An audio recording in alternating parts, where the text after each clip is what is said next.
안녕하세요. 저는 60대 후반의 여자입니다. 여러분은 혹시 하얀 거짓말에 대해 어떻게 생각하시나요? 저는 이 하얀 거짓말로 고마운 인연을 만난 덕에 지금도 행복하답니다. 어떤 거짓말을 했는지 궁금하시죠? 저는 소위 아들만 바라보는 집에서 태어났습니다. 그러다 보니 당연히 먹는 것, 입는 것은 물론이고 배움의 기회까지 남동생에게 양보해야 했죠. 없는 살림에 아이를 키운다는 것, 부모님의 희생과 양보뿐 아니라 자식 중 누구의 희생도 함께 해야 할 때였으니까요. 아이를 적어도 셋은 낳던 시절에 저와 남동생 이렇게 둘만 낳으신 걸 보면 살림이 무척 어려웠던 것 같습니다. 가난한 집 아들과 더 가난한 집 여자가 만나 한 결혼이니 아마도 그랬겠죠. 그나마도 제가 아들이 아니었기 때문에 아들을 보기 위해 힘이 드는 것을 각오하고 동생까지 낳으셨겠죠. 대를 잇고 제사를 지내야 하니 아들은 꼭 필요했을 테니까요. 그런데 우습게도 그렇게 힘들게 낳아 몰아서 뒷바라지한 아들이 제사를 지내지 않더라고요. 동생이 신학대학을 가면서 집안은 난리가 났었습니다. 하지만 동생의 의지는 강했습니다. 저는 배움도 짧고 그 종교적 신념인지 뭔지에 대해 잘 알지도 못하니 친정에서 그랬다더라 전에만 듣고 신경을 많이 쓰지도 못했습니다. 저도 먹고 사느라 바빴거든요. 배움의 기회를 뺏긴 저는 중학교까지는 그나마 겨우 졸업은 했습니다. 매일 학교에 가기 위해 직접 도시락을 싸면서 듣는 말은 계집애가 글만 쓸 줄 알면 됐지 학교는 무슨 그렇게 배운다고 너 팔자가 달라진다던 라며 신경질적으로 내뱉는 엄마의 모진 말들이었습니다. 교복은 무료로 나누어주는 교복을 운 좋게 얻었지만 위아래 짝이 달라 색도 질감도 묘하게 다른 교복을 입고 다니는데 엄마는 저만 보면 학교를 그만두라는 이야기만 하였습니다. 신발은 꺾어 신어 비나 눈이 새어 들어오는데도 사줄 생각도 안 하면서 학교에 내는 학비 비싸다고 그 돈이면 고등어가 몇 마리냐며 배를 더 골아봐야 정신을 차리지 라며 핀잔을 주었죠. 동생은 저보다 공부도 못하는데 아유 우리 아들 공부하느라 힘들지 어여 먹어 라며 달걀 프라이를 밥 아래 깐 도시락을 싸주는 것을 보면서도 저는 한마디도 못했습니다. 아버지는 저에게 너가 그래도 호강한다. 도시락도 싸서 학교를 가고 이 아버지는 도시락을 못 싸가서 물로 배를 채웠다. 라며 웃기만 했죠. 지금이야 그런 말을 하면 큰일이 나지만 그때는 그래도 되는 줄 알던 시절이라 저는 그런 부모님이 밉고 원망스러워도 한마디도 못했습니다. 괜히 한마디라도 대들었다가 밉보여서 학교를 그만두면 어디라도 끌려가 일을 할 걸 알았기에 참아야 했죠. 일하는 것이 두려운 것이 아니었습니다. 저는 정말로 공부가 하고 싶었습니다. 고등학교 원서를 쓸 때 저희 담임 선생님은 제 손을 잡고 우셨습니다. 어쩜 지영이 너가 고등학교를 못 간다니. 이제는 여자도 배워야 하는 시대인데 부모님을 내가 좀 만나볼까? 하셨지만 저는 고개를 저었습니다. 여자인 담임 선생님이 찾아가 이야기해봤자 머리에 든 것이 많은 여자들은 저래서 안 돼. 괜히 여기저기 들쑤시고 다니면서 남의 자식 헛바람이나 넣지. 저는 학교 선생하면서 먹고 살 것이지. 남의 형편도 모르면서 어디서 수작질이야. 다 학교 배불려 주려고 저러지. 라는 악다구니를 듣고 싶지 않았거든요. 그저 자신들처럼 사는 게 전부인 줄 아는 무식한 부모가 배움의 중요성을 모르고 저를 묶어놓는 것을 인정하는 것만으로 괴로웠으니까요. 그래서 정말 그러고 싶지 않지만 부모의 방식대로 살아주기로 하고 저는 17살부터 공장에 나가 일을 했습니다. 가발 공장이었는데 꿈에도 머리카락이 나오는 꿈만 꿀 정도로 지긋지긋할 정도로 일을 했죠. 도대체 그 많은 머리카락은 어디로 가서 사람들 머리에 씌워지는 건지 모르겠지만 지겹도록 만졌습니다. 정말 지겨웠죠. 해도 뜨기 전 푸르스름한 공기를 뚫고 출근을 해 어둑한 까만 밤하늘을 보며 퇴근을 했습니다. 비슷한 나이 또래 아이들과 3355 몰려갔다가 우르르 쏟아져 나왔지만 갈 곳은 집뿐이었죠. 그렇게 공장, 집을 아무 생각 없이 오가며 월급을 받아 모두 엄마에게 주고는 용돈을 타서 쓰면서도 저는 눈치를 봐야 했습니다. 동생에게 들어갈 돈이 더 필요한데 제가 그만큼 벌지 못했으니까요. 동생은 교복도 새로 맞춰주고 신발도 1년에 한 번씩은 새로 사 신기면서도 고개도 제대로 못 들며 돈을 버는 제게는 월급날 구워주는 고등어로 생색을 냈죠. 그나마 너가 밥벌이라도 하니까 고등어라도 입에 넣는 줄 알아. 옛날에는 그런 게 어딨어, 계집애가. 라며 고등어 머리를 발라먹는 엄마의 모습은 지금 생각해도 밉습니다. 저도 새 신발을 신을 줄 알고 목도리 하면 더 따뜻한데 엄마는 동생에게만 해주었으니까요. 손이 시려 장갑이 필요한데 뜨개실 사는 값도 아까워 팔짱을 끼고 동동거리며 다녔습니다. 용돈 받아 뭐 했냐고요? 모았죠. 아등바등 죽기 살기로 모았습니다. 그렇게 모아서 저는 집을 떠나 멀리 가고 싶었습니다. 그러면 마음 놓고 숨 쉬고 살 수 있을 줄 알았죠. 그런데 저는 19살에서 20살이 넘어가는 겨울에 시집을 갔습니다. 아버지가 할아버지 때부터 알고 지내던 집이 있어. 원래 내가 아들이고 그쪽이 딸이거나 내가 딸이고 그쪽이 아들이면 서로 사돈 맺기로 했는데 둘 다 아들이라 실패했다가 그 집은 아들이고 나는 딸이 있어서 사돈 맺기로 했다. 가서 잘해라. 집안 망신시키지 말고. 라는 말 한마디로 저의 결혼은 이루어졌습니다. 결혼식도 없이 사진관에 가서 사진만 찍었죠. 사진을 찍는 저를 보며 엄마는 아유, 세월 좋아졌다. 나 때는 그런 사진 한 장도 못 찍었는데 호강을 한다. 라며 웃었습니다. 웨딩드레스도 아닌 남편 쪽에서 해보낸 한복을 입고 입술도 겨우 바르고 찍은 그 사진이 저는 싫었습니다. 혼수라고 할 것도 없이 장롱 하나 그 집에 옮겨두고 아버지 따라 그 집에 간 날부터 저는 그 집 식구였습니다. 그동안 제가 벌어다 준 돈은 다 어쨌는지 당연히 제가 모은 돈으로 장롱을 샀죠. 시어머니는 제가 시집가기 전에 돌아가셔서 안 계셨고 시아버지는 택시를 하시다 사고로 목발을 짚으며 걸으셨습니다. 어른들끼리 술 한잔을 나누며 이야기를 주고받는 동안 저는 신혼방이라는 곳에 앉아 남편이라는 사람이 들어오길 기다렸죠. 선을 볼 때 얼굴을 보기는 했지만 어떤 사람인지 제대로 된 대화도 못 해보고 한 결혼이 좋지도 않았습니다. 그런데 왜 결혼을 했냐고요? 부모님과 떨어져 살 수만 있으면 저는 다 좋을 것 같더라고요.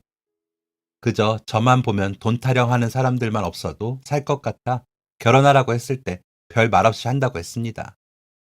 적어도 시집을 가면 남편이 먹여 살려주고 살림만 하면 된다고 생각했습니다.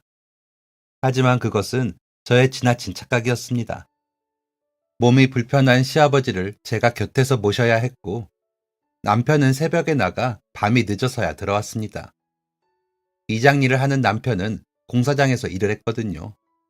남편은 폭력적이지도 듣기 싫은 말도 하지 않았지만 대신 아무 말이 없는 사람이었습니다. 공사장에서 일하는 사람이라면 거칠면 어쩌나 싶었지만 그렇지 않아 다행이라 여기며 살았습니다.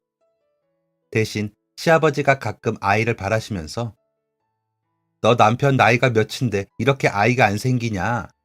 내 살아 생전에 손자 안아보고 죽을 수는 있는 거냐? 라며 하시긴 했지만 그냥저냥 지낼만 했습니다. 남편이 생활비로 주는 돈은 세 식구 먹고 사는데 딱 떨어지게 맞았습니다. 한 달에 한 번은 닭 한 마리라도 삶아 먹을 정도는 되었기에 저는 크게 불만이 없었죠.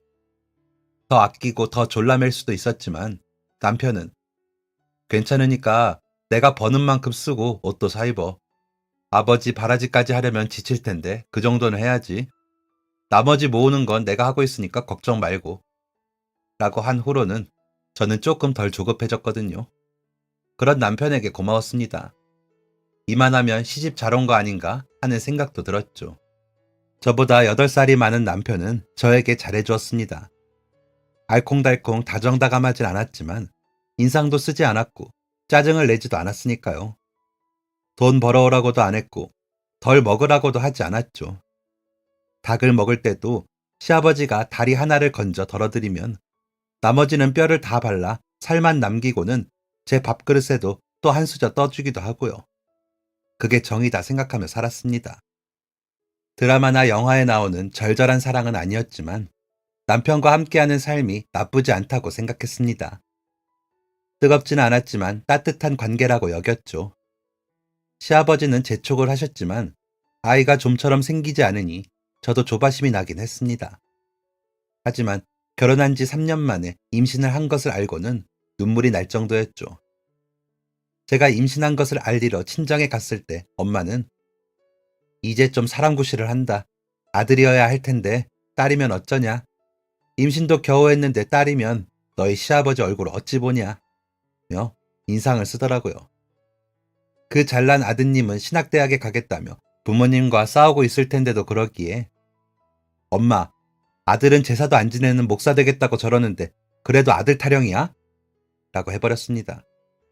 그러자 엄마는 인상 쓴 얼굴을 더 찌푸리며 화를 내면서 이게 다 너 탓이야. 너가 진작 아들 순풍 낳고 집에 도움을 줬으면 우리 지섭이가 그랬겠니? 집이 너무 가난하니까 뭐든 해보려고 그러지. 라고 소리치더라고요. 저는 그때 다시는 친정에 발걸음을 하지 않겠다는 생각으로 그렇게 오매불망 키운 아들이 하나님 아들 하겠다는데 그게 왜 내 탓이야? 나는 죽어라 돈 벌어다 월급 가져다 주고 다 뚫린 신발 신고 다녔는데 나는 뱃속에 이 애가 딸이어도 잘 가르치고 좋은 거 다 해줄 거야.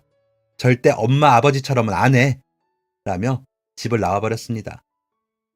등 뒤로 저놈의 계집애 가 안 그래도 뒤숭숭한데 와가지고 뭐라는 거야? 저 누나가 번듯하게 아들 낳고 살아봐.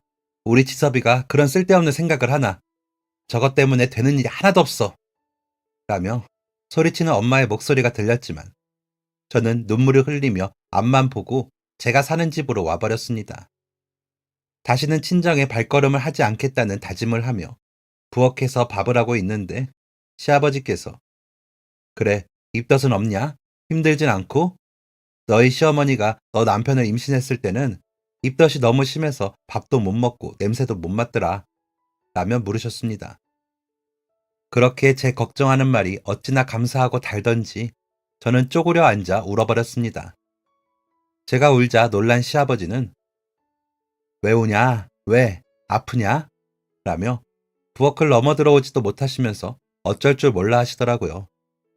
그 모습에 저는 더 울면서 괜찮아요, 아버님. 방에 계세요. 얼른 밥해서 저녁 드릴게요.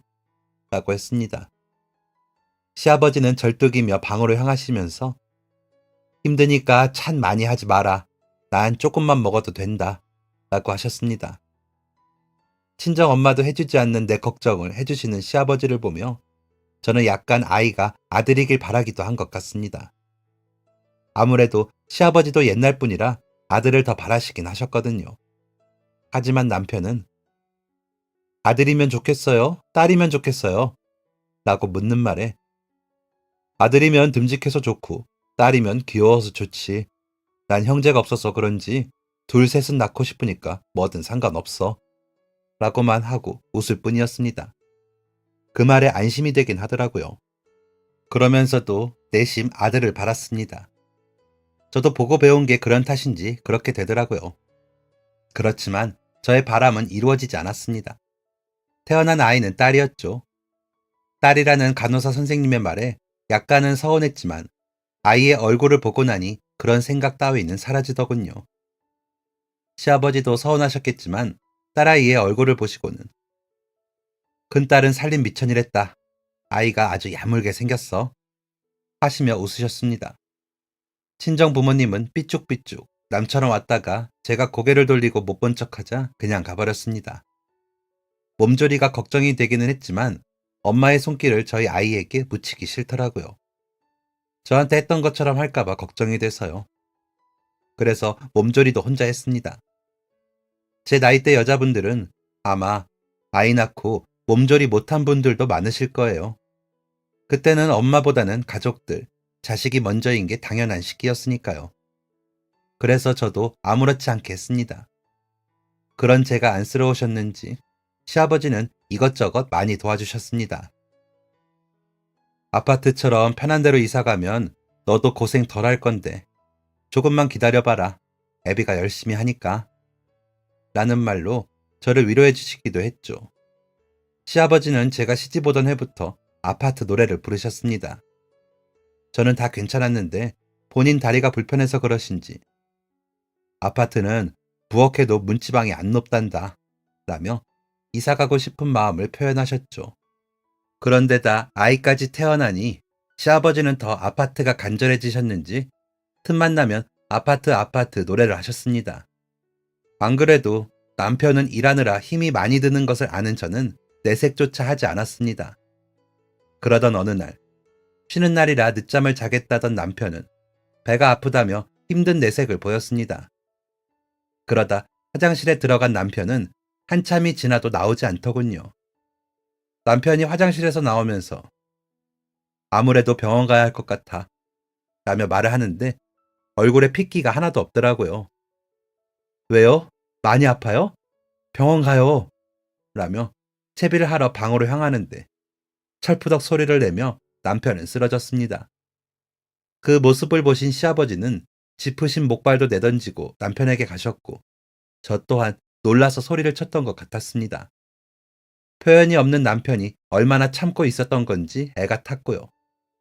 제가 소리치자 제 등에 엎여있던 아이도 울고 난리가 났죠. 저는 얼른 119에 전화를 했고 구급차가 와서 저와 남편을 싣고 병원으로 갔습니다.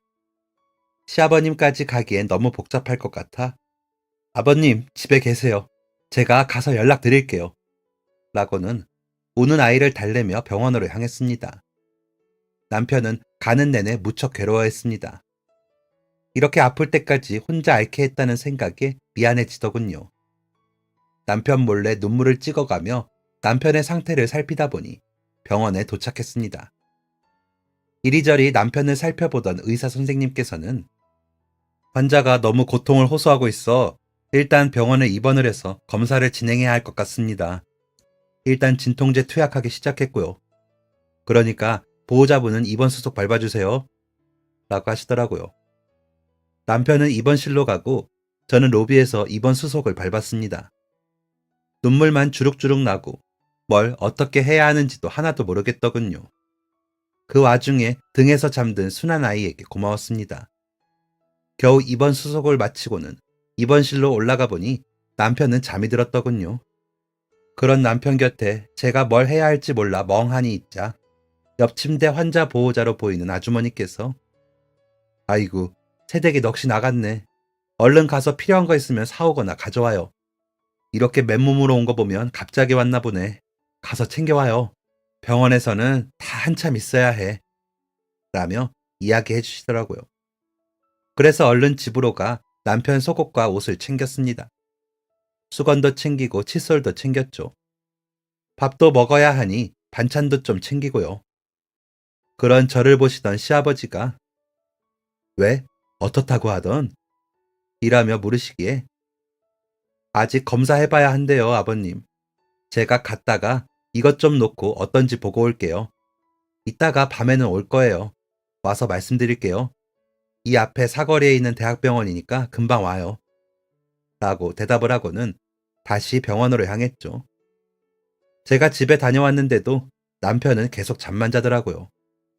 그간의 못 잔 잠을 다 자기라도 하듯 자는 남편을 보니 너무 마음이 아팠습니다. 미간을 참아 피지도 못하고 주름이 잔뜩 진 채로 잠들어 있는 남편이 불쌍해 보였습니다. 그런 남편을 보고 훌쩍이고 있는데 간호사분이 오시더니 박지섭님 응급실로 오실 때 너무 아파하셔서 일단 진통제 투약해서 재워드리고 있어요. 이따가 검사 진행하시기 전까지는 좀 주무시게 할게요. 라며 안내해주고 가시더라고요. 그래서 감사하다는 인사를 하고 있는데 아이가 찡얼거리더라고요. 배가 고파 우는 것 같은데 그때는 입원실에 커튼도 없고 아이 젖 먹일 때가 마땅치 않아 화장실에 가서 아이 젖을 물렸습니다. 아이가 6개월 정도밖에 되지 않았는데 아빠가 아프니 아이도 불쌍해 보였습니다. 열심히 젖을 먹다가 저와 눈을 맞추며 웃는 아이가 너무 예쁘고 사랑스러웠습니다. 아이를 위해서라도 남편이 얼른 털고 일어나길 바랐습니다. 아이 젖을 먹이고 소화를 시키며 등을 치며 복도를 서성이고 있는데 남편이 깼는지 신음소리가 들려 들어가 보니 남편이 다리를 구부린 채로 땀을 뻘뻘 흘리고 있더라고요. 여보, 괜찮아요? 구급차 타고 병원으로 왔어요. 어디가 아픈지 자세히 말을 해요. 라고는 간호사 선생님을 불렀습니다. 간호사 선생님은 남편이 깨어난 것을 보고는 의사 선생님과 다시 와주시더군요. 남편은 괴로워하는데 아이는 볼일을 봐버렸는지 칭얼거려 저는 얼른 화장실로 가 기저귀를 갈았습니다. 면 기저귀를 쓰던 터라 기저귀를 빨 곳이 없으니 세면대에서 해결을 했죠. 집으로 가져가 다시 빨아 널어야 했지만 임시 방편으로 그렇게 하는 수밖에 없었죠. 다시 입원실로 돌아가 보니 남편은 계속 괴로워하고 있고 의사 선생님께서는 이것저것 물으며 청진을 하고 계셨습니다. 제가 가까이 가자 아무래도 대장 쪽에 문제가 있는 것 같습니다. 혈변을 보신 지 3개월이 넘으셨다는데 모르셨어요? 속옷에도 묻어놨을 텐데. 아무튼 이따가 검사 진행할 거고요. 검사 결과는 3일에서 4일 정도 걸리니까 그때까지는 진통제를 처방해 드릴 겁니다. 라고 하시더군요. 가끔 남편 속옷에 피가 묻어있던 게 생각이 나더군요. 그래서 물어보면 너무 피곤하면 어릴 적부터 좀 그런 편이라 괜찮아. 라며 별 대수롭지 않은 일처럼 이야기하더군요. 그래서 그런가 보다 하고 지나쳤던 것이 아무래도 안 좋은 일이었나 봅니다. 당장에 먹고 사는 일에만 신경을 쓰다 보니 정작 중요한 건강에 무신경했던 거죠. 한 번이라도 병원에 가봐야겠다는 생각도 못했던 제가 너무 밉고 싫었습니다. 그리고 그 고통을 견디며 가족을 위해 나가 일을 한 남편에게 미안하고 안쓰러운 마음이 들었습니다. 그래서 그 사람을 위해 내가 할 수 있는 일이 무엇인지 생각했습니다. 지금 돌이켜보면 어린아이와 몸이 불편한 시아버지, 아픈 남편까지 제가 혼자 감당해야 했지만 그때는 힘들다는 생각이 들지도 않더라고요. 그저 얼른 모든 게 좋아져 우리 가족들이 아픈 사람 없이 행복하기만 하면 좋겠다는 생각뿐이었습니다. 그래서 아파하는 남편 손도 잡아주고 땀도 닦아주며 우는 아이도 달래고 젖도 먹이고 기저귀도 갈아주러 화장실을 들락거렸습니다. 밤에는 시아버지가 계신 집으로 가 하루 종일 무슨 일이 있었는지 말씀드리고 아이 기저귀를 빨고 반찬을 해놓았습니다. 시아버지도 드셔야 하고 저도 가져가 먹어야 했으니까요. 탕비실에서 서서 헐레벌떡 먹기는 했지만 그래도 먹어야 버티겠더라고요. 그런 저에게 남편은 아이고 갑자기 이래서 미안하네 라며 잔잔히 웃고는 했습니다. 진통제가 들어가 조금 덜 아플 때였는데도 안색도 안 좋고 얼굴에 핏기도 없는 게 너무 아파 보였습니다. 남편의 병명은 대장암이었습니다. 돌아가신 시어머니도 대장암이셨기 때문에 가족력이 있어 발병한 것 같다 하시더라고요. 그러면서도 아직 젊으시기 때문에 수술을 하고 치료를 받으면 또 빠르게 좋아지실 수 있어요. 배를 열어봐야 알 것 같지만 검사 소견으로는 전이가 크지 않은 것 같기도 해서 희망은 있습니다. 우리 해봅시다. 라고 하시더라고요. 입원실에 온 남편은 제게 통장이 어디 있는지 돈이 얼마가 있는지 말해주더라고요. 일단 그걸로 병원비와 수술비를 하면 되겠더라고요. 시아버지가 아파트로 이사 가고 싶다 하셔서 열심히 모은 돈이라며 우리 아버지 아파트 못 가시겠네. 눈물을 흘리는 남편에게 당신이 안 아픈 게 먼저지. 아버님도 당신 아픈 게 더 힘드실걸요. 그러니까 다른 생각 말고 얼른 나와서 아버님께 효도할 생각이나 해요. 라며 남편의 눈물을 닦아주었습니다. 그날 저녁 집으로 돌아와 시아버지께 수술을 할 것과 남편과 나눈 이야기를 했더니 늙은 게 살면 얼마나 산다고 괜한 말을 해서 아범이 그렇게 된 거야. 나 때문이야. 라더니 우시더라고요. 그래서 아버님이 아프라고 하신 것도 아닌데 그게 왜 아버님 탓이에요. 아버님이 잘 버티고 계셔야 아범이 힘을 내죠. 의사 선생님께서 수술하면 다 나아진대요. 희망적이라고 그랬다니까요. 라며 달래드렸습니다. 그러면서도 시아버지까지 몸이 상하실까 걱정이 되었죠. 그리고 남편은 며칠 뒤 수술을 받았습니다. 그날은 시아버님도 다 병원에 와 수술실 앞을 지켰죠. 의사 선생님께서 말씀하신 10시간보다 3시간이 더 걸리고서야 남편의 수술이 끝났습니다. 의사 선생님께서는 전이가 아주 없었던 건 아니지만 깔끔히 다 제거를 했습니다. 그래도 항암 치료는 받으셔야 해요. 회복도 잘하셔야 하고요. 이제 한 고비는 넘겼습니다. 라고 해주시더라고요. 시아버님과 저는 손을 맞잡고 좋아했습니다. 남편은 수술이 끝나고도 한참을 잠을 잤습니다. 퉁퉁 부은 얼굴로 잠이 들어있는 모습에 또 눈물이 났지만 그래도 암덩어리가 잘 떨어졌다고 하니 안도가 되었습니다. 시아버님은 그런 남편을 한참 보시다가 아범 태어나면 원기 회복 좀 하게 내가 시장에 가서 약초를 좀 봐야겠다. 약초방 한씨가 나랑 오래전부터 알아서 이럴 때 먹는 걸 잘 찾아줄 거야. 라며 일어나시기에 아범 태어나면 제가 갈게요. 눈이 와서 길이 미끄러운데 혼자 다니지 마세요. 라며 말렸지만 시아버지는 알았다고 하시면서도 먼저 일어나시더라고요. 뻔히 시장으로 가실 것 같아 다시 한번 집으로 바로 가세요. 꼭이요. 라고 당부를 했습니다. 하지만 시아버지는 제 말대로 하지 않으셨더라고요. 약초방에 들러 좋은 약초를 부탁하시고는 집으로 돌아가시다가 횡단보도 앞에 서셨는데 누가 민 건지 차도까지 미끄러지셨답니다. 그 바람에 달려오던 트럭에 받치시며 그 자리에서 돌아가셨죠. 남편이 깨어나길 기다리다 찾아온 경찰을 보고 놀란 저는 어머나! 하고 소리를 쳤지만 시아버지는 벌써 돌아가신 후였습니다. 남편은 깨어나 환자복을 입고 장례를 치러야 했습니다. 입원실에 거의 있을 수밖에 없었지만 계속 우느라 회복은 안중에도 없었죠. 시아버지 소식을 듣고 온 친정 부모님은 혹시나 제가 기댈 것이라 생각을 했는지 얼른 문상만 하고 가더라고요. 사위나 오랜 친구이자 사돈인 시아버지는 안중에도 없이 몸을 사리는 듯한 모습에 다시 한번 정이 떨어졌습니다. 애초에 할 마음도 없던 아쉬운 소리도 쏙 들어가 버리더라고요.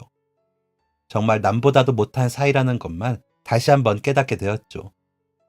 시아버님을 집에서 멀지 않은 공원 묘지에 모시고 다시 병원으로 돌아와 남편을 붙들고 얼마나 울었는지 모릅니다. 남편은 본인이 암 판정을 받을 때보다 더 괴로워하고 아파했습니다. 그런 남편을 보며 제게 살갑게 해주시며 잘해주시던 시아버지의 모습이 떠올라 저도 눈물이 더 났고요. 등에 업혀 이리저리 끌려다닌 딸은 그런 저희의 마음을 아는지 투정 한 번 없어 모두들 신기하다고만 했습니다. 남편이 회복을 하고 집으로 돌아와 그제야 시아버지의 짐을 정리하는데 너무 괴롭더라고요.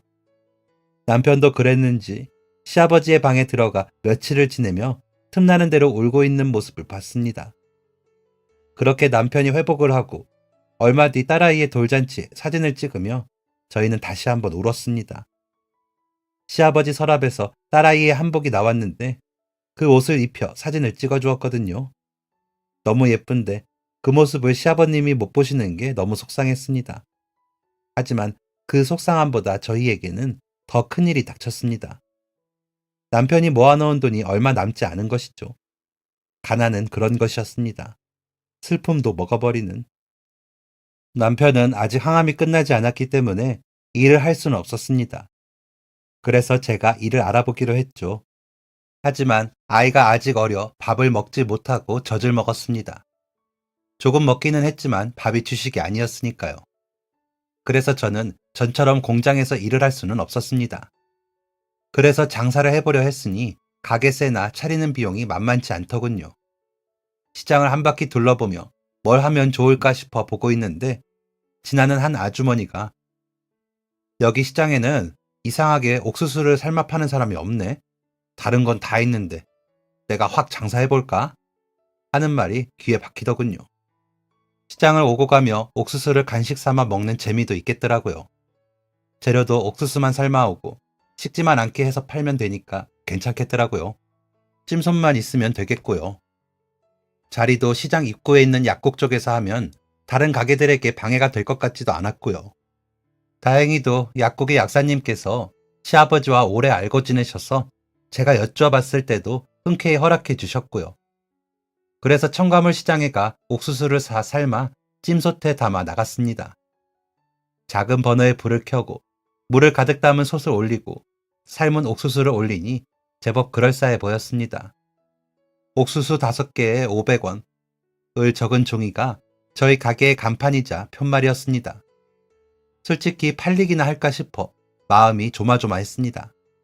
그런데 팔리더라고요. 어머, 여기서 옥수수 파네? 매일 나와요? 라고 물어보시는 손님을 시작으로 팔리기 시작한 옥수수는 나간 지 몇 시간 만에 준비해간 만큼 다 팔렸습니다. 다음 날에는 조금 더 삶아가 팔았습니다. 그러다 보니 무거워져 리어카도 마련했습니다. 리어카 위에 판을 만들어 저만의 움직이는 옥수수 가게를 만들었습니다. 새벽에 일어나 청과시장에 가 옥수수를 사서 다듬고 삶으면 아침이 되어 남편과 아이 밥을 주고 장사를 하러 가면 그 사이 남편은 아이를 돌봐줬습니다. 아침 먹은 설거지도 하고 점심은 직접 차려 제 몫으로 남겨두기도 하고요. 저는 다른 상인들에 비해 늦게 나갔다가 일찍 들어오는 편이라 꽤 오랫동안 이방인 취급을 당했습니다. 텃세도 심했고 시장 안의 분식집에서는 옥수수를 팔기도 하더라고요. 하지만 제가 공장 다니면서 옆에 언니가 알려준 비법으로 삶은 옥수수는 더 인기가 있었고 저는 더 미움을 받았습니다. 그럴 때마다 약사님께서 사람들에게 뭐라고 해주시기도 했죠. 그러다 어떻게 알았는지 아픈 남편이 집에서 돌쟁이 아이를 돌보는 불쌍한 여자라는 게 알려지며 더 이상 괴롭히지는 않더라고요. 고마우면서도 웃겼습니다. 저는 그대로인데 본인들이 보기에 달라진 저를 대하는 게 순식간에 바뀐다는 게 웃기더라고요. 그래서 저는 누가 뭐라 하든 우리 가족만 잘 먹고 잘 살면 된다 생각하고 살았습니다. 그 생각 덕에 악착같이 눈이 오나 비가 오나 버텼죠. 처음엔 옥수수도 팔고 나중엔 술빵도 팔며 수익은 좀 더 나아졌습니다. 물론 남편이 벌 때에 비하면 택도 없이 적은 금액이었지만 그래도 저희 세 식구 밥 안 굶고 삼시세끼 밥 먹을 정도는 벌었습니다. 저축은 꿈도 못 꿨지만 점점 더 수익이 커지고 있었고 일하는 시간도 늘리고 있었기 때문에 더 나아질 거라고 믿었습니다. 그러다 보니 남편 항암 치료도 끝나고 아이는 유치원 갈 만큼 자라더군요. 남편은 이제 내가 벌게요. 당신 장사 그만둬도 돼. 라고 했지만 이제 자리 잡은 장사를 접고 싶지는 않았습니다. 그래서 나는 이제 겨우 자리 잡은 장사 접고 싶지 않아요. 당신도 전처럼 힘든 일 말고 다른 일을 알아봐요. 그래야 나도 마음이 편할 것 같아요. 라고 말을 했습니다. 그랬더니 남편은 중장비 일을 배워보고 싶다고 하더군요. 여전히 공사장 일이라 몸이 힘들 것 같아 걱정이 되었지만 아직 젊은 남편도 마냥 집에 있을 수는 없는 노릇이기도 했습니다. 제가 아이를 데리고 장사를 하기 시작했고 남편은 아는 형님에게 부탁해 일을 배울 겸 중장비 회사에 견습생처럼 나가기 시작했습니다. 월급은 적었지만 오랜만에 일을 시작한 남편은 힘들어하면서도 즐거워했습니다. 하지만 저는 늘 노심초사하는 마음으로 남편을 걱정했죠. 매번 괜찮다고만 하는 사람이었으니까요. 그래서 눈에 띌 정도로 이리저리 긁히고 찍혀서 다치고 오는 날에 저는 잠을 설칠 정도로 불안하더라고요. 그러다 남편이 혈변을 받는지 병원에 급하게 다녀왔다고 하더라고요.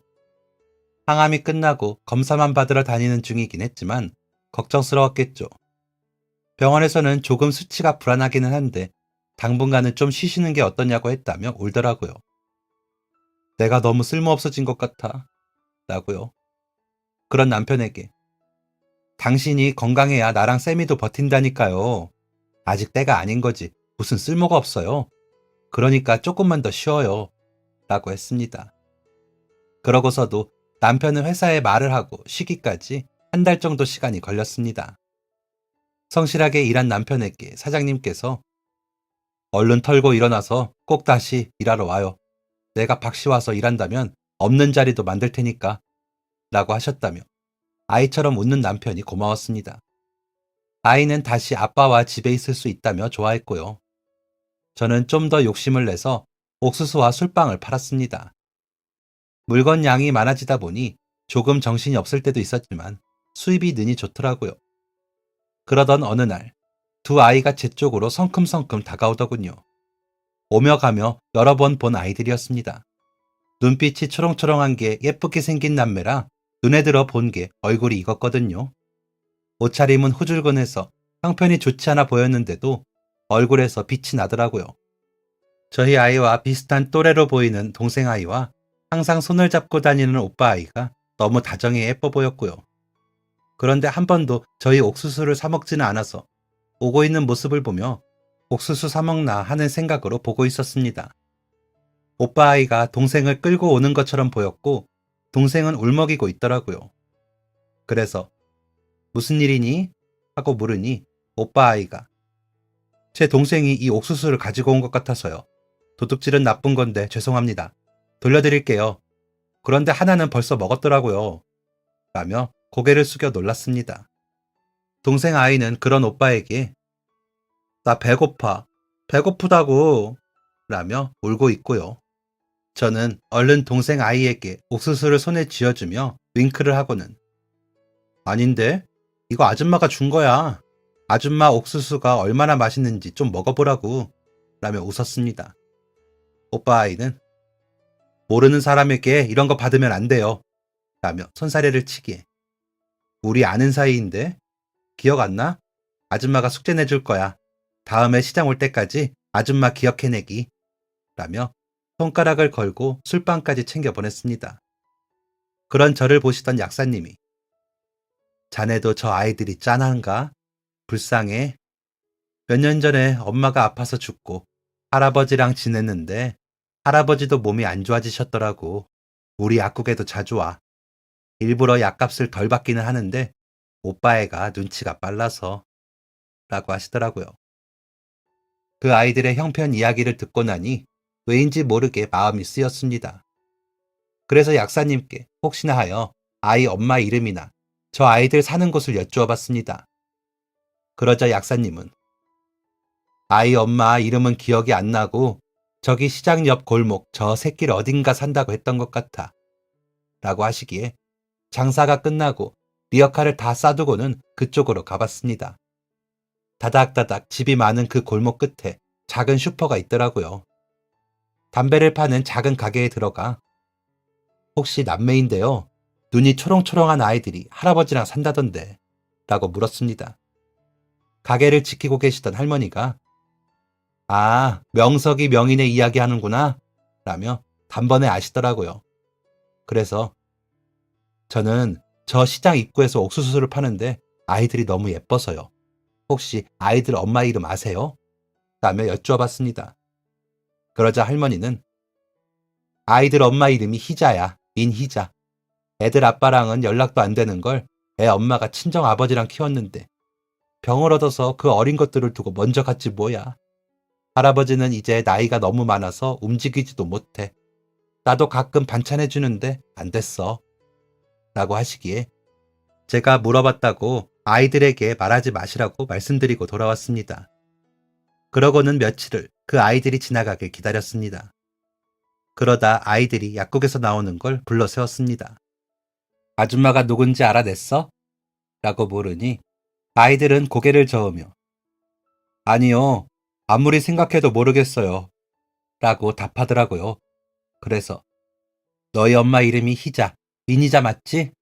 아줌마가 엄마랑 친구라 명석이랑 명이 만나서 만두도 먹고 그랬는데 아줌마 딸도 같이 라며 거짓말을 했습니다. 아이들은 제 엄마 이름을 제가 알고 저희들 이름을 부르니 눈이 동그랗게 커지더니 그제야 배시시 웃더라고요. 처음엔 아줌마도 못 알아봤는데 자꾸 보니까 알겠더라고. 그러니까 옥수수랑 술빵 먹고 싶으면 언제든지 와. 너희 엄마가 아줌마 옛날에 힘들 때 많이 도와줬거든. 이제는 아줌마가 명석이랑 명희한테 갚을 거야. 라고 했습니다. 동생 아이는 옥수수와 술빵을 보고 웃는데 오빠 아이는 눈물이 글썽해져서는 감사합니다. 라고 하더라고요. 그 모습이 또 짠해 머리를 쓰다듬어 줬습니다. 그리고 준비했던 돈 5,000원을 오빠 아이 주머니에 넣어주었습니다. 아이는 깜짝 놀라 저를 보더군요. 그래서 혹시 약값 부족하거나 다른 것 살 거 있을 때 써. 라고 했습니다. 아이는 고개를 숙이며 인사를 하고는 동생 손을 잡고 집으로 향하더라고요. 저도 형편이 좋지는 못해 많이 주지는 못했지만 아이들을 돕고 싶었습니다. 부모님이 계셔도 저를 돌봐주지 않던 제 어린 시절이 생각나서 그런 건지 집에 남편과 아이가 생각나서인지는 잘 모르겠지만 그냥 그러고 싶었습니다. 그 후로 오며 가며 마주친 아이들에게 미리 사두었던 과자나 간식거리들을 챙겨주기도 하고 옥수수와 술빵을 주기도 했습니다. 그리고 학기가 새로 시작할 때는 공책과 연필들을 사서 주기도 했고요. 저희 아이보다 1살 적은 동생 아이가 학교에 갈 때는 가방을 사서 건네기도 했습니다. 오빠 아이는 그럴 때마다 머리가 땅에 닿을 정도로 인사를 했습니다. 그러더니 조금 자란 뒤로는 제가 장사를 접을 때쯤 나타나 정리를 같이 도와주더라고요. 중학생인 아이에게 들어가서 공부해, 힘들게 라며 말렸지만 이거라도 해야 제가 잠이 와요 라며 웃더라고요. 너무 착하게 잘 크고 있는 그 남매를 보며 너무 기특했습니다. 집에 와서 아이와 남편에게도 아이들 이야기를 하며 너무 착하게 잘 자라고 있어서 너무 고마워 라고 하면서 웃었더니 당신이 그렇게 하니까 나도 다 나와서 택시 일할 수 있는 거야. 당신이 대단해 라며 축혀 세워주더라고요. 딸아이는 그래도 내가 더 예쁘지? 우리 엄마는 얼굴 예쁜 것도 모자라 마음도 예뻐 라며 샘을 내는 채를 하다가 웃고요. 저는 그냥 저희가 행복한 만큼 그 남매에게도 나누고 싶었습니다. 할아버지가 돌아가셨다는 소식을 듣고도 도움이 될까 싶어 갔었는데 오빠 아이가 의젓하게 자라고 있더라고요. 혹시나 장례 비용이 부족할까 걱정을 했는데 주변 상인들이 도와주셔서 해결이 됐다는 말에 같이 안도하기도 했습니다. 그 후로도 저는 꾸준히 아이들에게 반찬도 해주고 챙겼습니다. 그러던 어느 날 오빠 아이가 오더니 아줌마, 저 서울 가게 됐어요. 대학에 붙었어요. 여기 집에서 작은 방도 구했고요. 동생은 전학시키려고요. 장학금 받아서 학비 걱정은 안 하셔도 돼요. 그동안 너무 감사했습니다. 그리고 죄송해요. 엄마 친구 아니신 거 알았는데 모르는 척 했어요. 아줌마가 챙겨주시는 거 좋아서요. 제가 그동안 받은 건 꼭 다시 와서 갚을게요. 기다려주세요. 라고 하더라고요. 그런 아이를 보니 기특하고 예뻤지만 놀라서 어떻게 알았어? 라고 물으니 저희 엄마 친구 없으셨거든요. 일하느라 바빠서. 그래서 알았어요. 라며 수줍게 웃더라고요. 그런 아이를 꼭 안아주었습니다. 가서 잘 지내고 힘든 일 있으면 와. 아줌마가 도울 수 있는 만큼 도울게. 라고 했습니다. 아이는 그런 제 말에 고개를 숙여 인사를 하더니 눈물을 닦으며 집으로 가더군요. 아이들이 이사하는 날에는 일부러 가보지 않았습니다. 눈물이 날 것 같아서요. 그렇게 아이들과의 인연은 가슴속에 묻고 저는 또 저대로 살았습니다. 남편은 다행히 재발하지 않았고 딸아이는 공부를 제법 잘하는 아이였기에 걱정이 없었습니다.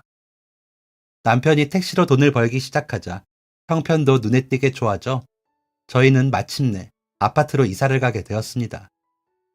시아버지가 보셨으면 얼마나 좋아하셨을까 싶어 눈물이 나더라고요. 그렇게 지내다 딸아이도 서울로 대학교를 갔습니다. 남편이 어찌나 여기저기 자랑을 했는지 온 동네에 모르는 사람이 없어 축하 인사도 한참을 받았습니다. 그렇게 몇 년을 지내고 낯선 서울 생활에 눈물 콧물 흘리며 전화를 하던 딸아이가 어느새 학교를 졸업하고 취직을 하게 되었습니다. 딸아이를 챙기러 서울에 몇 번을 오고 가며 지내면서 남매가 생각났지만 찾진 않았습니다. 오빠 아이와 같은 학교인 걸 알았지만 부담을 줄까 싶어 찾기가 그렇더라고요. 그러다 제가 리어카 생활을 접고 시장 제일 첫 번째 약국 옆 점포에 옥수수와 술빵을 파는 만두 가게를 열었습니다. 장사가 더 잘 되는 만큼 더 바빠지고 정신이 없어지니 딸아이와 남편 챙기는 것도 바쁘게 지나가는 어느 날이었습니다. 양복을 깔끔히 차려입은 한 남자가 가게 안으로 쑥 들어오더니 잘 계셨어요? 라고 하기에 단골 손님인 줄 알고 네 그럼요 어서 오세요 라며 고개를 드는데 남매 중 오빠 아이가 서서 웃고 있더라고요. 그러더니 저 사법고시 붙었어요. 그래서 이렇게 왔습니다. 아주머니 아니었으면 불가능했어요. 라며 떨리는 목소리로 말하더니 그 자리에서 넙죽 절을 하더라고요. 저는 아이를 안고 어머나 내가 뭘 했니? 너무 잘했다. 수고했어. 너무 고맙다. 며 기뻐했습니다. 그런데 저희 딸아이가 그 모습을 웃으며 보고 있더라고요. 그래서 어머 쌤이야 말도 없이 왔어. 들어와 전에 내가 말했던 그 오빠야. 사법시험에 붙었대. 라며 딸아이를 반기는데 두 녀석이 손을 잡더라고요. 이게 무슨 일인가 싶어 보니 엄마, 내가 만나는 사람이야. 내가 진짜 괜찮은 놈 사위로 데려온다고 했지? 학교에 동양 모임 갔다가 우연히 만났는데 엄마 옥수수 이야기하잖아. 그래서 그때부터 만났어. 사법고시 치르려고 고생하는 것도 다 보고 붙으면 결혼하자고 약속도 하고 그래서 이렇게 왔지. 라며 웃는데 놀랍기도 하고 좋기도 하더라고요. 사법고시 합격한 사위를 제가 보게 될 줄은 꿈에도 생각도 못했거든요. 저는 당연히 결혼에 찬성을 했고 남편은 좀 씁쓸해했지만 우리 사위가 워낙 착하고 잘나 마지못해 허락을 하더라고요. 그러더니 또 여기저기 우리 사위 자랑을 해 또 한참을 축하 인사를 받았습니다. 동생 아이, 아니 사돈처녀는 대기업에 다니는데 외국에 발령받아 가 있어 자주는 못 보지만 전화를 자주 해줍니다. 저희 딸은 결혼하고 딸 쌍둥이를 낳더니 아들을 낳아 다복하게 잘 살고 있고요. 두 누나가 막내 동생을 잘 챙기다가도 잘못하면 무섭게 혼내는 모습을 보면 제 어린 시절이 가끔 생각이 나 씁쓸하지만 그래도 행복합니다. 남편과 아이들 덕분이죠. 이만하면 거짓말 한 값을 톡톡히 보는 것 같죠. 물론 나쁜 거짓말은 금지입니다. 거짓말은 착한 거짓말만 하시길 바라며 이만 글을 줄이겠습니다. 지금까지 사연 들어주셔서 감사합니다. 사연이 재밌으셨다면 구독과 좋아요를 눌러주세요. 감사합니다. 안녕히 계세요.